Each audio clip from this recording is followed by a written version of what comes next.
Good afternoon, dear AB school student. આપણે standard 11નું chapter 3નું પીરિયોડિસિટી ચેપ્ટરનું revision કરી રહેલા છે. તેમાંથી બીજું નીટ લેવલનો ક્વેશ્ચન જે આવર્ત કોષ્ટકના રિલેટેડ પૂછાય તેના રિલેટેડ આજે થોડુંક ડિસ્કશન કરશું. પહેલું જે આધુનિક પીરિયોડિક ટેબલ જે છે તો તે મુખ્યત્વે 4 વિભાગમાં વહેંચાયેલું છે, એસ, પી, ડી અને એફ. તેમાં એસ વિભાગ એ સૌથી ડાબી બાજુએ આવેલું છે, પી વિભાગ એ સૌથી જમણી બાજુએ આવેલું છે, ડી વિભાગ એ એસ અને પી વિભાગની મધ્યમાં આવેલું છે અને એફ વિભાગ એ ડી વિભાગની નીચે આડી બે હરોળ તરીકે આવેલું છે. તો પહેલો ક્વેશ્ચન આપણને એસ, પી, ડી અને એફ વિભાગના તત્વોનું આવર્ત કોષ્ટકમાં સ્થાનના રિલેટેડ પૂછાઈ શકે. કુલ આવર્ત કોષ્ટક 7 આવર્તમાં ડિવાઈડ થયેલું છે, 1 to 7, અને કુલ 18 ગ્રુપ્સ એટલે કુલ 18 સમૂહ છે, 1 થી 18. હવે એસ વિભાગના તત્વોની વિશે વાત કરીએ તો એસ વિભાગના તત્વોને પ્રતિનિધિ તત્વો ઓર મુખ્ય સમૂહના તત્વો પણ કહેવામાં આવે. જનરલી બે વિભાગના તત્વોને આપણે પ્રતિનિધિ તત્વો ઓર મુખ્ય સમૂહ તત્વો કહીએ. તે એસ વિભાગના તત્વો અને પી વિભાગના તત્વો. પી વિભાગના તત્વોમાં 18મા સમૂહ સિવાયના તત્વો ને પ્રતિનિધિ તત્વો કહેવામાં આવે. ડી અને એફ વિભાગના તત્વોને પ્રતિનિધિ તત્વો કહેવાતા નથી. તો હવે બીજો ક્વેશ્ચન એમ પૂછાય, નીચેનામાંથી કયા વિભાગના તત્વો પ્રતિનિધિ તત્વો છે? તો એસ વિભાગના તત્વો અને પી વિભાગના તત્વો. પી વિભાગના તત્વોમાં 18મા સમૂહ સિવાયના તત્વોને પ્રતિનિધિ તત્વો કહેવાય. એસ વિભાગના તત્વોનું આવર્ત કોષ્ટકમાં સ્થાન સૌથી ડાબી બાજુએ છે. હવે એસ કક્ષકમાં વધુમાં વધુ 2 ઇલેક્ટ્રોન સમાવી શકે માટે એસ વિભાગ એ 2 સમૂહમાં ડિવાઈડ થયેલો છે, સમૂહ 1, સમૂહ 2. સમૂહ 1ની ઇલેક્ટ્રોનની સંરચના NS1, સમૂહ 2ની ઇલેક્ટ્રોનની સંરચના NS2, જે n બરાબર 2 થી 7 છે. એસ વિભાગમાં કુલ કેટલા તત્વો આવેલા છે એવો ક્વેશ્ચન પૂછાય. તો જનરલી પીરિયોડિક ટેબલને આંખ સામે રાખો તો તમને 6 દુ 12 જ દેખાય કે લીનાકી રપસે ફરિયાદ એટલે lithium, sodium, potassium, rubidium, caesium ને ફ્રાન્સિયમ, અને 2 Mecca sir 12, that means beryllium, magnesium, calcium અને ફર્ધર બીજા તત્વો. એમ કરીને જોઈએ તો આપણને સમૂહ 1માં 6 દેખાય, સમૂહ 2માં 6 દેખાય, એટલે આપણે કરેક્ટ આન્સર 12 કરીએ. પણ હાઇડ્રોજન અને હિલિયમ જે છે તો તેમાં હાઇડ્રોજન ઇલેક્ટ્રોનની સંરચના 1s1 છે અને હિલિયમની ઇલેક્ટ્રોનની સંરચના 1s2 છે. તો એ બંને તત્વોને પણ એસ વિભાગના તત્વો જ કન્સિડર કરવામાં આવે છે. પછી ભલે એમનું આવર્ત કોષ્ટકમાં સ્થાન જુદી જગ્યાએ હોય, જેમ કે હિલિયમ છે તો એના ગુણધર્મો 18મા સમૂહના તત્વોને મળતા આવે, તો એનું આવર્ત કોષ્ટકમાં સ્થાન એ 18મા સમૂહમાં સૌથી ટોપ મોસ્ટ પોઝિશન પર મૂકવામાં આવે. પણ વાસ્તવમાં હાઇડ્રોજન અને હિલિયમ એ એસ વિભાગના તત્વોમાં કન્સિડર કરવામાં આવે. આમ એસ વિભાગના તત્વોમાં કુલ 14 તત્વો આવેલા છે. This is important one. તેઓ નીચા ગલન બિંદુ અને ઉત્કલન બિંદુ ધરાવતી નરમ ધાતુ છે. They are soft metal. તેમની આયનીકરણ એન્થાલ્પીના મૂલ્યો નીચા હોય છે. તેઓ પ્રબળ વિદ્યુત ધનમય તત્વો હોય છે, બીકોઝ આયનીકરણ એન્થાલ્પી નીચી એટલે એ લોકોની વૃત્તિ ઇલેક્ટ્રોન ગુમાવીને ધન આયન બનાવવાની. તેમાં સમૂહ 1ના તત્વો +1 અને સમૂહ 2ના તત્વો +2 ઓક્સિડેશન અવસ્થા દર્શાવે. આમ તેઓ હંમેશા ઇલેક્ટ્રોન ગુમાવીને ધન આયન બનાવવાની એટલે કે ઓક્સિડેશન પામવાની પ્રબળ વૃત્તિ ધરાવે, માટે તેઓ પ્રબળ રિડક્શન કરતા છે. They are very good conductor of heat and electricity, એટલે ઉષ્મા અને વિદ્યુતના તેઓ સુવાહક છે. અતિ સક્રિય ધાતુ માટે કુદરતમાંથી હંમેશા તેઓ સંયોજિત સ્થિતિમાં જ મળે. They are always available in a combined state. They are not available in a free state. એ લોકો મુક્ત સ્થિતિમાં મળતા નથી. મોટે ભાગે તેમના સંયોજનો આયનીય સ્વભાવ છે, આયનિક નેચરના હોય, પરંતુ અપવાદ બેરેલિયમ જેના સંયોજનો સહસંયોજક જોવા મળે, કોવેલેન્ટ જોવા મળે, અને they will give characteristic color to the particular flame, એટલે જ્યોત કસોટી દર્શાવે અને જ્યોતને રંગીન દર્શાવે. જ્યારે આપણે બન્સન બર્નરની ઓક્સિડાઇઝિંગ ફ્લેમમાં એમને પ્લેસ કરીએ તો they will impart characteristic color to the flame. તો જ્યોત કસોટી દર્શાવે, that is their characteristic identification test. 2 તત્વો ખાસ યાદ રાખવાના, બેરેલિયમ અને મેગ્નેશિયમ.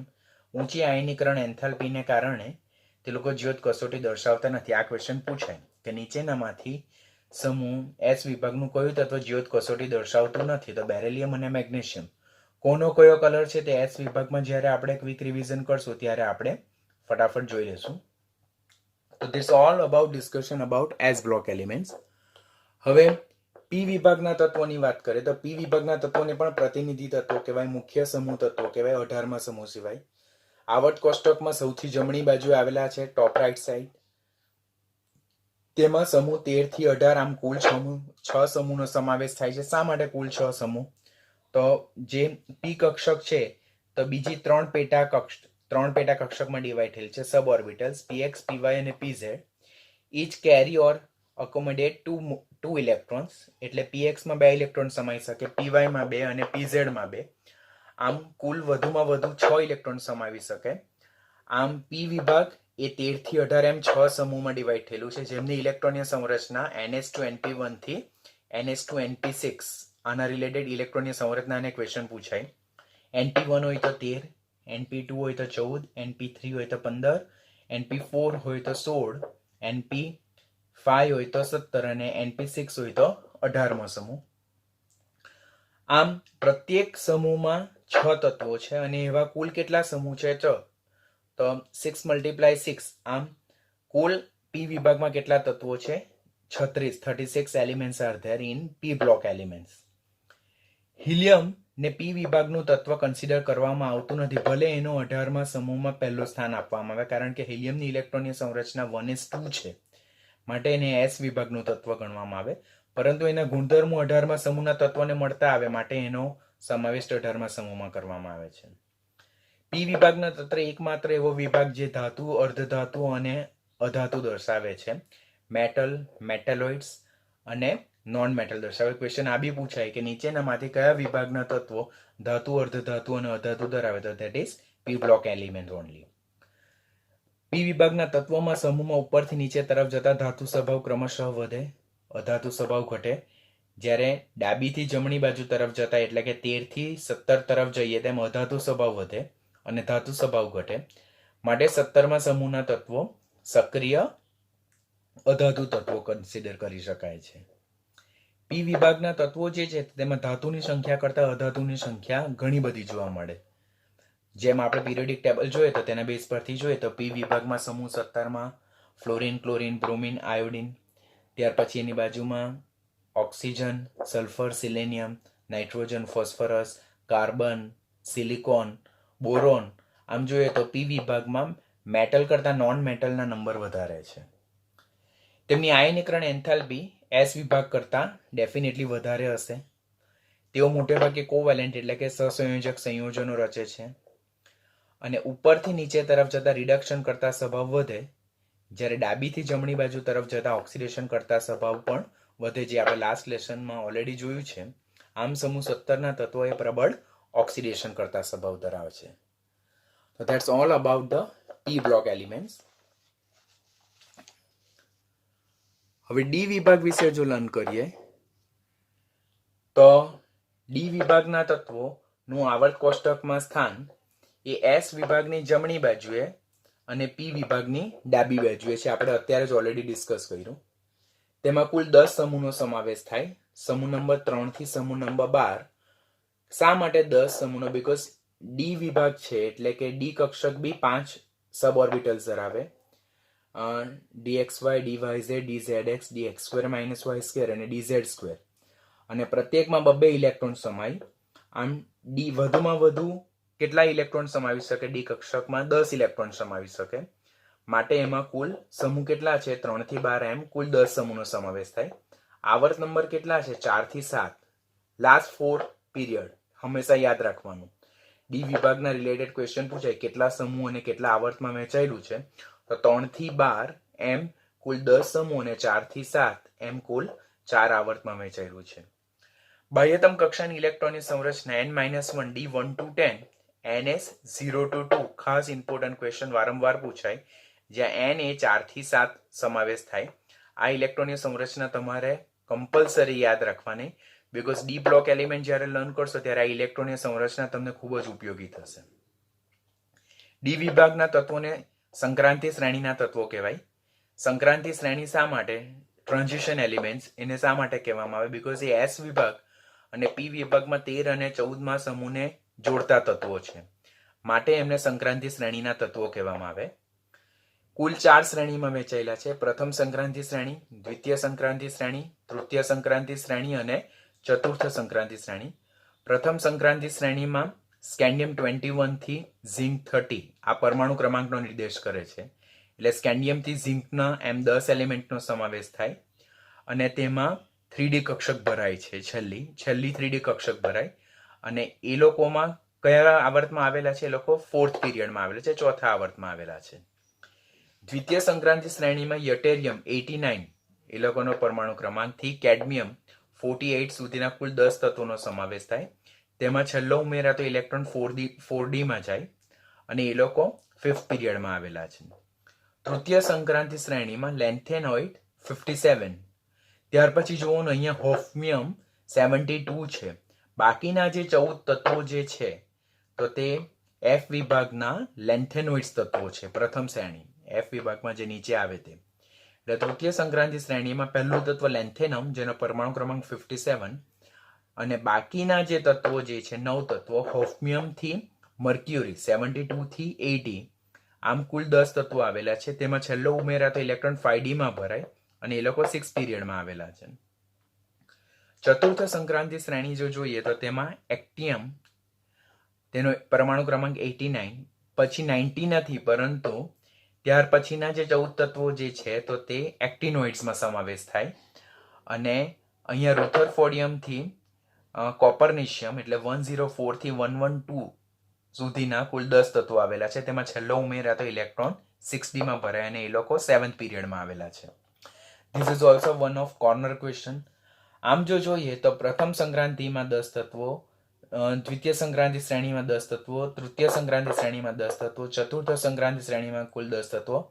આમ ડી વિભાગમાં કુલ કેટલા તત્વો આવેલા છે? 40 તત્વો આવેલા છે. તેમની સામાન્ય લાક્ષણિકતા જો જોઈએ તે લોકો સખત છે, બરાબર. અપવાદ મર્ક્યુરી કે તે પિગલિત અવસ્થામાં જોવા મળે, મૃદુ છે, પિગલિત અવસ્થામાં પ્રવાહી સ્વરૂપે જોવા મળે એકમાત્ર મર્ક્યુરી. મેલેબલ છે, ડક્ટાઇલ છે એટલે તણાવપણા અને ટીપાવપણાનો ગુણધર્મ ધરાવે. તેમના ગલન બિંદુ અને ઉત્કલન બિંદુ કેવા છે? વધારે છે, એસ વિભાગની સાપેક્ષમાં પણ. ઉષ્મા અને વિદ્યુતના સુવાહક છે. તેમની આયનીકરણ એન્થાલ્પી એસ વિભાગ કરતા વધારે પરંતુ પી વિભાગ કરતા કેવી છે? ઓછી છે. અને ધાત્વીય સ્વભાવ જોઈએ તો એસ વિભાગ કરતા ઓછો અને પી વિભાગ કરતા વધારે. અહીંયા ખાસ યાદ રાખવાનું, આયનીકરણ એન્થાલ્પી એસ વિભાગ કરતા વધારે પરંતુ પી વિભાગ કરતા ઓછી અને ધાત્વીય સ્વભાવ એ એસ વિભાગ કરતા ઓછો અને પી વિભાગ કરતા વધારે. એવું નીટમાં એના બેઝ પર ક્વેશ્ચન પૂછાય છે. તેઓ જુદી જુદી ઓક્સિડેશન અવસ્થા દર્શાવે, આપણને ખ્યાલ જ છે. તેઓ આયની અને સહસંયોજક બંને પ્રકારના સંયોજનો દર્શાવે. તેમના સંયોજનો મોટે ભાગે રંગીન અને પેરામેગ્નેટિક એટલે કે અનુચુંબકીય હોય. અયુગ્મિત ઇલેક્ટ્રોનને લીધે એ લોકો અનુચુંબકીય સ્વભાવ ધરાવે. પરંતુ Zn+2, Hg+2 અને Cd+2 ના સંયોજનો કેવા હોય છે? રંગહીન હોય છે. કોર્નર ક્વેશ્ચન ખાસ યાદ રાખવાનું. ઝિંક, કેડમિયમ અને મર્ક્યુરીમાં ડી કક્ષક સંપૂર્ણ ભરાયેલી હોવાથી તેઓ સ્વભાવે કેવા હોય છે? ડાયામેગ્નેટિક હોય છે એટલે કે પ્રતિચુંબકીય હોય છે. જ્યારે તમે ડી વિભાગના તત્વો જોશો તો તેના વિશે આ તો બહુ કોર્નર ક્વેશ્ચન થાય અને વેરી ઇમ્પોર્ટન્ટ ક્વેશ્ચન થાય, તો એ તો તમારે ધ્યાન રાખવાનો જ હોય કારણ કે તેમાં એ લોકોમાં અયુગ્મિત ઇલેક્ટ્રોનનો અભાવ છે. ડી વિભાગના તત્વો એ કલરફુલ કલરિંગ કોમ્પ્લેક્સ રચે એટલે રંગીન સંકીર્ણ રચવાની વૃત્તિ રાખે. પ્રથમ સંક્રાંતિ શ્રેણીના તત્વો ઉદ્દીપકીય ગુણધર્મ ખાસ ધરાવે. તેમાં સમૂહ 5 થી સમૂહ 11 તરફ જઈએ તેમ ઉદ્દીપકીય ગુણધર્મ ક્રમશઃ વધતો જાય. આના બેઝ પર નીટમાં, બોર્ડમાં, ગુજસેટમાં ક્વેશ્ચન પૂછાય કે નીચે આપેલા તત્વોને તેમના ઉદ્દીપકીય ગુણધર્મના ચડતા ઉતરતા ક્રમમાં ગોઠવો. ઓર 4 એલિમેન્ટ્સ આપેલા હોય તેમાં કયો તત્વનો ઉદ્દીપકીય ગુણધર્મ સૌથી વધારે અને કયો ઓછો. અહીંયા સમૂહ 4 થી સમૂહ 11 આપેલું હોય ને ટ્રુ અને ફોલ્સ સ્ટેટમેન્ટ હોય તો ખોટું થાય.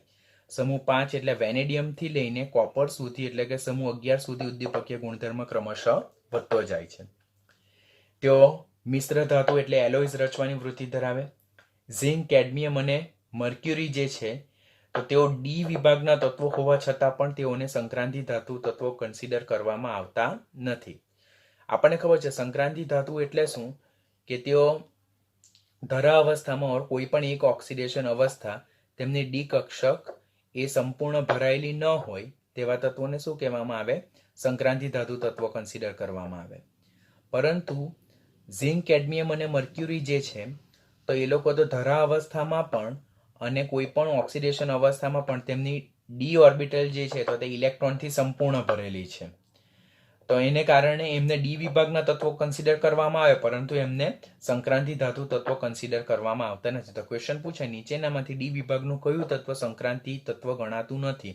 તો તે છે ઝિંક, કેડમિયમ અને મર્ક્યુરી. તો આની સાથે આપણે ડી વિભાગના તત્વો વિશે ઓવર કર્યું.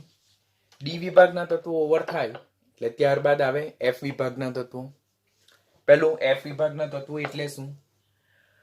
તો એફ વિભાગના તત્વોને આંતર સંક્રાંતિ ધાતુ તત્વો, ઇનર ટ્રાન્ઝિશન એલિમેન્ટ પણ કહેવામાં આવે. એ લોકો બીકોઝ એ લોકોને ઘણા બધા ગુણધર્મ ડી વિભાગના છઠ્ઠા અને સાતમા આવર્તના તત્વોને મળતા આવે છે, માટે એમને આંતર સંક્રાંતિ ધાતુ તત્વો પણ કહેવાય. ઇલેક્ટ્રોનની સંરચના n-2, F0 to 14, n-1, D0 to 2 and ns2. This is very most important electronic state. તેમનું સ્થાન ડી વિભાગની નીચે બે આડી હરોળમાં હોય. તેમાં પ્રથમ જે હરોળ છે તેને લેન્થેનોઇડ્સ કહેવાય અને એના પછીની જે હરોળ છે તેને એક્ટિનોઇડ્સ કહેવાય. લેન્થેનોઇડ્સમાં કુલ 14 તત્વો, એક્ટિનોઇડ્સમાં કુલ 14 તત્વો. આમ એફ વિભાગમાં કુલ કેટલા તત્વો આવેલા છે? 28 તત્વો આવેલા છે. લેન્થેનોઇડ્સ એટલે સીરિયમ 58 થી લ્યુટેશિયમ 71 અને એક્ટિનોઇડ્સ એટલે થોરિયમ 90 થી લોરેન્શિયમ 103. તો તમને ક્વેશ્ચન પૂછે લેન્થેનોઇડ્સમાં કુલ કેટલા તત્વો? 14 તત્વો. લેન્થેનોઇડ્સ શ્રેણી ક્યાંથી ક્યાં? તો સીરિયમ થી લ્યુટેશિયમ, પરમાણુ ક્રમાંક 58 થી 71. એકદમ કોર્નર ક્વેશ્ચન થાય, ટેક્સ્ટબુકનો જ ક્વેશ્ચન થાય, પણ તમારાથી જસ્ટિફાઈ નહીં થશે. એક્ટિનોઇડ્સમાં થોરિયમ 90 થી લોરેન્શિયમ 103. તેમાં લેન્થેનોઇડ્સ તત્વો જે છે તો તેને રેર એલિમેન્ટ્સ પણ કહેવામાં આવે. રેર એલિમેન્ટ્સ એટલા માટે કહેવામાં આવે કારણ કે એ લોકો પૃથ્વીના પેટાળમાંથી ખૂબ જ અલ્પ પ્રમાણમાં મળે અને લેન્થેનોઇડ્સ એ છઠ્ઠા આવર્તના તત્વો છે. They are the part of the 6th period. જ્યારે એક્ટિનોઇડ્સ જે છે તો તેમાં 5f કક્ષક ભરાય, લેન્થેનોઇડ્સમાં 4f કક્ષક ભરાય અને એ લોકો 6th પીરિયડના એ લોકો ભાગ છે. જ્યારે એક્ટિનોઇડ્સમાં છેલ્લો ઉમેરાય તો ઇલેક્ટ્રોન 5f કક્ષકમાં ઉમેરાય અને they are the part of the 7th period એટલે સાતમા આવર્તના એ લોકો તત્વો છે. બધા જ એક્ટિનોઇડ્સ રેડિયો એક્ટિવ સ્વભાવના હોય છે. પછી એક્ટિનોઇડ્સમાં પ્રથમ 3 તત્વો જે છે લાઈક થોરિયમ, પછી PaNU, તો એ લોકો કુદરતમાંથી મળી આવે અને બાકીના જે 11 તત્વો જે છે તો 93 થી 103 સુધીના નેપ્સ્યુયમ અને લોરેન્શિયમ, તો 93 પરમાણુ ક્રમાંકથી 103 એટલે કે 92 પરમાણુ ક્રમાંકથી વધારે એટલે યુરેનિયમ પછીના આ જે તત્વો જે છે તો આ જે તત્વો છે તે લોકો ન્યુક્લિયર રિએક્શન દ્વારા કૃત્રિમ રીતે બનાવવામાં આવે અને એમની ક્વોન્ટિટી નેનોગ્રામમાં હોય, જેને ટ્રાન્સયુરેનિયમ ઓર ટ્રાન્સયુરેનિક કમ્પાઉન્ડ પણ કહેવામાં આવે. તેને અનયુરેનિયમ તત્વો પણ કહેવામાં આવે. તો અનયુરેનિયમ તત્વ કોમ્પિટિટિવ માટેનો વેરી ઇમ્પોર્ટન્ટ ક્વેશ્ચન. અનયુરેનિયમ તત્વ શેમાં સમાવેશ થાય? એક્ટિનોઇડ્સમાં સમાવેશ થાય. કેવા તત્વોને અનયુરેનિયમ તત્વો કહેવાય? તો એક્ટિનોઇડ શ્રેણીમાં પરમાણુ ક્રમાંક 92 થી વધારે પરમાણુ ક્રમાંક ધરાવતા જે તત્વો જે છે તો તેવા તત્વોને શું કહેવામાં આવે છે? અનયુરેનિયમ તત્વો કહેવામાં આવે છે. આ યુરેનિયમ પછીના તત્વો છે અને તેઓ યુરેનિયમમાંથી ન્યુક્લિયર રિએક્શન દ્વારા ઉત્પન્ન થાય અને તેને અનયુરેનિયમ ઓર ટ્રાન્સયુરેનિક ઓર ટ્રાન્સયુરેનિયમ એલિમેન્ટ્સ પણ કહેવામાં આવે. તેમનો પરમાણુ ક્રમાંક કેટલાથી કેટલાનો સમાવેશ થાય? 93 થી 103 સુધીના તત્વોને અનયુરેનિયમ તત્વો કહેવામાં આવે છે. That's a important question. They are not lanthanoids, they are actinoids. અનયુરેનિયમ તત્વો શું છે? એક્ટિનોઇડ્સ કહેવામાં આવે અને એક્ટિનોઇડ્સ છે, જ્યારે રેર અર્થ મેટલ એ લેન્થેનોઇડ્સ છે. એફ વિભાગના બધા તત્વો ધાતુ તત્વો જેમ ડી વિભાગના તત્વો છે તે they are heavy metals having high melting point and boiling point. જુદી જુદી ઓક્સિડેશન અવસ્થા દર્શાવે, જેમાં +3 ઓક્સિડેશન અવસ્થા કોમન ઓક્સિડેશન સ્ટેટ છે. અમુક તત્વો +2 અને +4 ઓક્સિડેશન અવસ્થા પણ દર્શાવે. એ લોકો પેરામેગ્નેટિક છે, અનુચુંબકીય સ્વભાવ ધરાવે, રંગીન સંયોજનો રચે અને સંકીર્ણ બનાવવાની ખાસ વૃત્તિ ધરાવે છે. આ બધી જનરલ કેરેક્ટરિસ્ટિક છે. આના બેઝ પર નીટ પર ક્વેશ્ચન પૂછાય કે નીચેનામાંથી એફ વિભાગની કઈ લાક્ષણિકતા છે તો તેના વિશે એક્સપ્લેન કરો તો ત્યારે આપણને આવડવું જોઈએ. લેન્થેનોઇડ્સ અને એક્ટિનોઇડ્સની કમ્પેરિઝન કરીએ. ઓલરેડી તમે આ બધી વસ્તુ ડી વિભાગમાં લર્ન કરવાના જ હોય, પરંતુ પીરિયોડિક ટેબલમાં જ્યારે આપણે એસ, પી, ડી અને ડી અને એફના રિલેટેડ પોઈન્ટ જોતા હોય તો આ બધું આપણને કોમન પોઈન્ટ યાદ રહેવા જોઈએ. લેન્થેનોઇડ્સમાં મુખ્યત્વે +3, +2 અને +4 ઓક્સિડેશન અવસ્થા પણ જોવા મળે. એક્ટિનોઇડ્સમાં પણ મુખ્યત્વે ઓક્સિડેશન સ્ટેટ કયું છે +3, પરંતુ એ લોકો +3 થી +7 ઓક્સિડેશન અવસ્થા ધરાવતા, એટલે વધુ ઓક્સિડેશન અવસ્થા ધરાવતા સંયોજનો ધરાવે. તેમના આયનો, લેન્થેનોઇડ્સના આયનો રંગવિહીન હોય, જ્યારે એક્ટિનોઇડ્સના આયનો કેવા હોય? રંગીન હોય, કલરિંગ આયન્સ પ્રોડ્યુસિંગ. એ લોકો સંકીર્ણ બનાવવાની વૃત્તિ ઓછી ધરાવે, જ્યારે એક્ટિનોઇડ્સ વધારે વૃત્તિ ધરાવે. લેન્થેનોઇડ્સ એ લેસ બેઝિક હોય એક્ટિનોઇડ્સની કમ્પેરિઝનમાં, જ્યારે એક્ટિનોઇડ્સ એ લેન્થેનોઇડ્સની કમ્પેરિઝનમાં મોર બેઝિક હોય. લેન્થેનોઇડ્સ જનરલી રેડિયો સક્રિય નથી, ખાલી ફક્ત એક પ્રોમિથિયમ કે જે રેડિયો સક્રિય તત્વ છે, જ્યારે બધા જ એક્ટિનોઇડ્સ કેવા છે? રેડિયો સક્રિય છે. ટ્રુ અને ફોલ્સમાં આ સ્ટેટમેન્ટ પૂછાય છે. ચુંબકીય સ્વભાવ એમનો સરળતાથી સમજાવી શકાતું નથી. લેન્થેનોઇડ્સ સમજાવી શકાય છે, કારણ કે ઓક્સિડેશન સ્ટેટ વેરી કોમન +3 છે, જ્યારે જુદી જુદી ઓક્સિડેશન અવસ્થાને કારણે તેમનો ચુંબકીય સ્વભાવ સરળતાથી સમજાવી શકાતો નથી. અને એક્ટિનોઇડ્સ કરતાં તેમનું રસાયણ વિજ્ઞાન કેવું છે? ઓછું જટિલ છે. Why their chemistry is easy, that means એમનો અભ્યાસ શા માટે ઇઝી છે? બીકોઝ એમની ઓક્સિડેશન અવસ્થા એ બહુ ઓછી છે. ધેટ મીન્સ કે મુખ્યત્વે +3 અને રેર +2, +4 જોવા મળે. જ્યારે લેન્થેનોઇડ્સ કરતાં એક્ટિનોઇડ્સની જે કેમિસ્ટ્રી છે તે વધારે ડિફિકલ્ટ છે, એટલે કે એમનો અભ્યાસ મોર કોમ્પ્લિકેટેડ ધેન લેન્થેનોઇડ્સ, કારણ કે તેઓ એકથી વધારે સંભવિત ઓક્સિડેશન અવસ્થા દર્શાવે. આપણે પોઈન્ટ 1માં જ લર્ન કર્યું કે એક્ટિનોઇડ્સ +3 ઓક્સિડેશન અવસ્થા મુખ્યત્વે દર્શાવે, પરંતુ એની સાથે સાથે એ +3 થી +7 ઓક્સિડેશન અવસ્થા ધરાવતા સંયોજનો પણ દર્શાવે છે. માટે એવા તત્વોને શું કહેવામાં આવે છે? એક્ટિનોઇડ્સ. લેન્થેનોઇડ્સ અને એક્ટિનોઇડ્સની કમ્પેરિઝન તમારે ખાસ યાદ રાખવાની.